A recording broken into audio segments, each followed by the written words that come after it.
Il devait prendre congé cette semaine, il n'a pas le choix. Jean-François, comment ça va? Ça va bien, toi? Très bien. En direct de la belle ville de Montréal. Eh oui, de Valérie-Grade. Hey, c'est beau, hein? C'est de toute beauté, sérieux, là. J'ai été impressionné par les trottoirs, pas déneigés. Je sais, t'as mis une photo. Les nids de poules, écoute, les nids de poules, c'est pas des nids de poules, c'est des nids d'éléphants.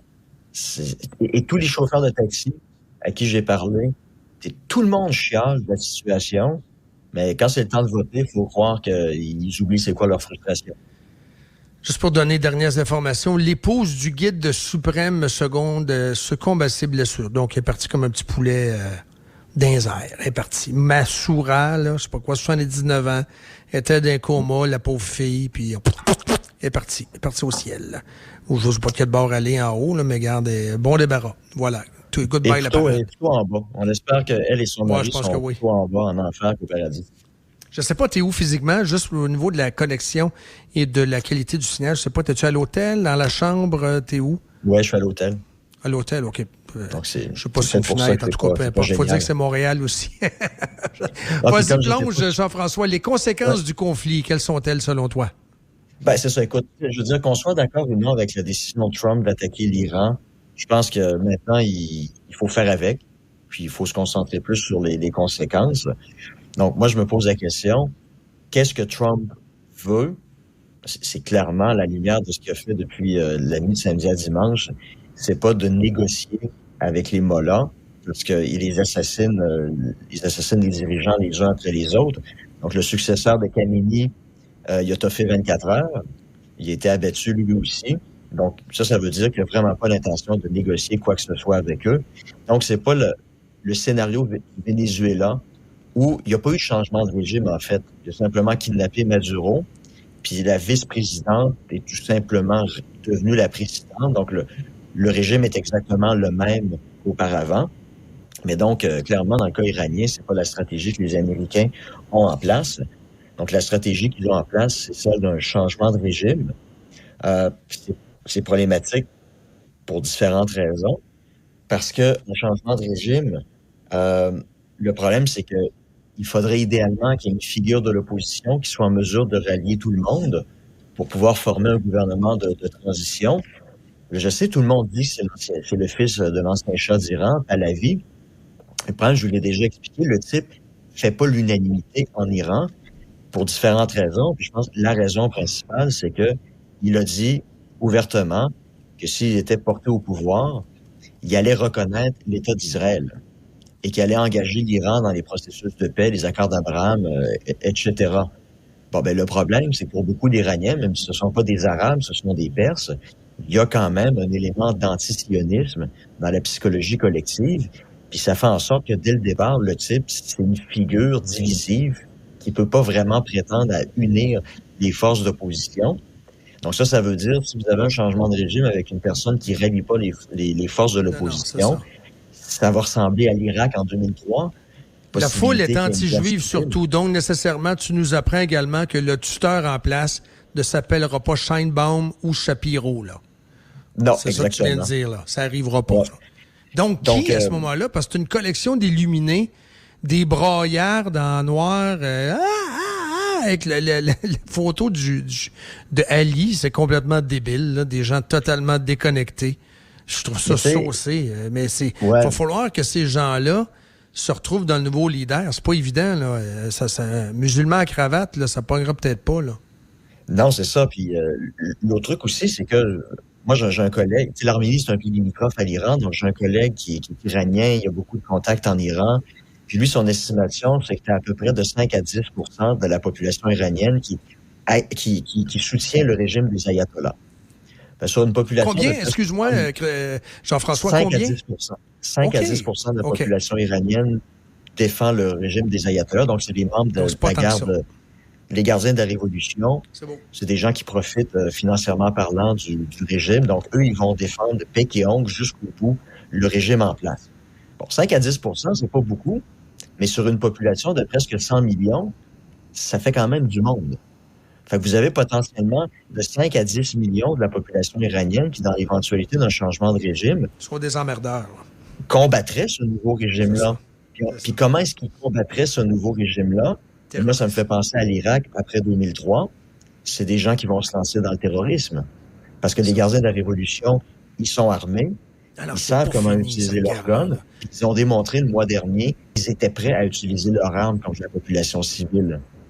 Donc, quelque part, c'est comme si Trump avait ouvert la porte à un grand bordel dans une région puis dans un pays qui est hautement explosif. Puis l'autre problème, il n'y a jamais eu de changement de régime dans le passé sans boots on the ground. Là, c'est bien beau des frappes aériennes, mais s'il veut vraiment qu'il y ait un changement de régime, ben, il va falloir que ça soit comme dans le passé. Dans le passé, il va bon, mais ça, c'est le point de Dan. Moi où on était, finalement, moi, je pensais que Dan voulait dire des bottes américaines, là, mais c'est des bottes tout court. Ouais, ça prend des bottes sur le plancher, c'est sûr. Hein. C'est ça. Donc, à ce moment-là, qu'est-ce que tu envisages? Parce que là, il le répétait avec 7 à matin. Il n'y a pas de bottes américaines, il n'y en aura pas. Est-ce à dire qu'on va tenter, du côté américain, de faire des forces de coalition? Arabie Saoudite, Koweït, Oman, une espèce de collection, une armée ou une force d'intervention musulmane. Bref, les voisins qui vont intervenir sur place.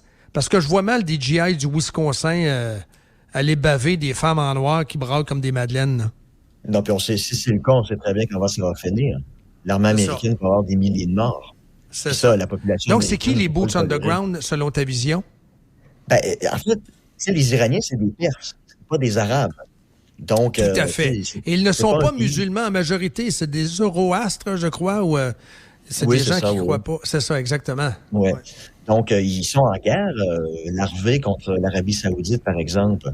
Donc, c'est pas un pays qui a beaucoup d'alliés dans la région. Donc, on peut aussi penser que s'il y avait des équivalents de casques bleus, là, tu sais, saoudiens, de Bahreïn, des Émirats arabes unis, qui ne seraient pas nécessairement bien accueillis par les 5 à 10 millions de crinqués de la garde. Là, qu'est-ce que tu fais, Jean-François?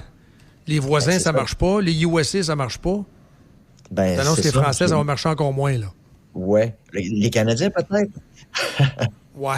Mais, on va demander à Cherney. Écoute, ce que ça veut dire, là, c'est les Américains ont ouvert une boîte de Pandore sans nécessairement penser toutes les conséquences de leurs actions. Puis ça veut dire que, fort probablement, la population iranienne va être laissée à elle-même pour, on l'espère, renverser le régime des mollahs.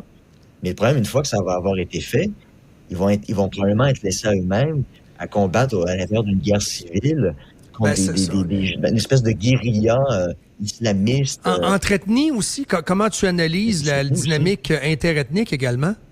Ben, écoute, dans le nord-ouest, tu as des Kurdes.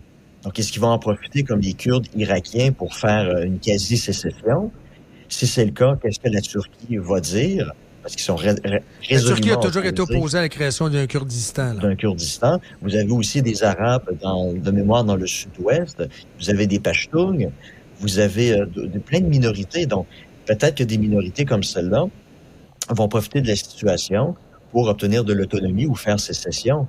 Ce qui va ajouter une couche de problèmes à une situation qui est déjà en soi hyper problématique. Donc, ce que je veux dire ici, c'est que évidemment, on peut se réjouir que Ali Khamenei a été tué. Puis honnêtement, là, si l'enfer existe, là, j'espère qu'il y est.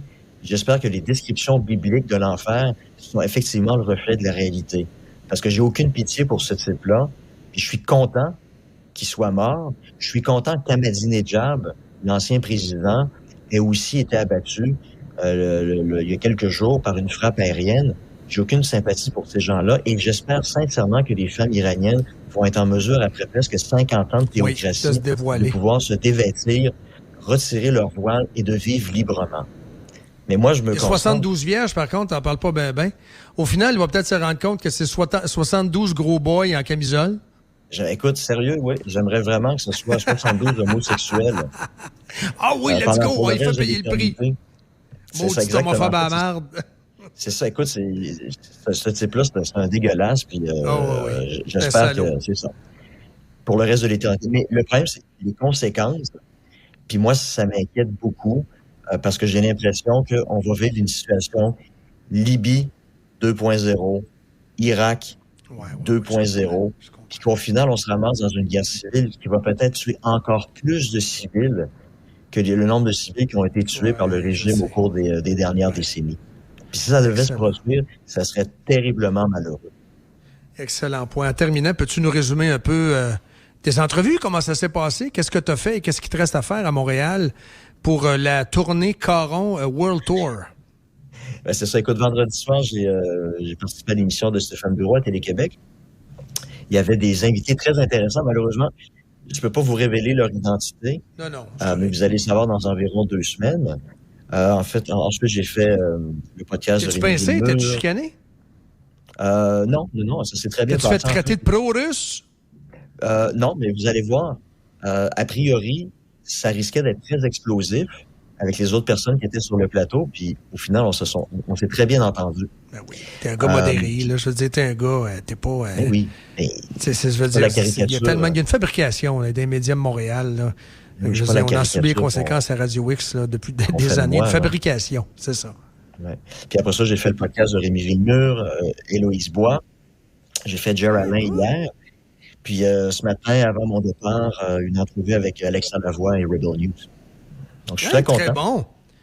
Vas-tu donner un petit 5$ au gars qui quête en avant de l'ancien HMV ou... Non? Peut-être. Il y en a besoin, c'est pas un change. Par contre, c'est malheureux personnellement parce que je rentrais à Yerevan mercredi, puis je devais partir avec ma famille jeudi pour notre semaine de relâche à Dubaï. Puis on s'entend que les plans vont devoir malheureusement changer. C'est clair. Merci beaucoup, Jean-François. Et bon retour. Salut, bye.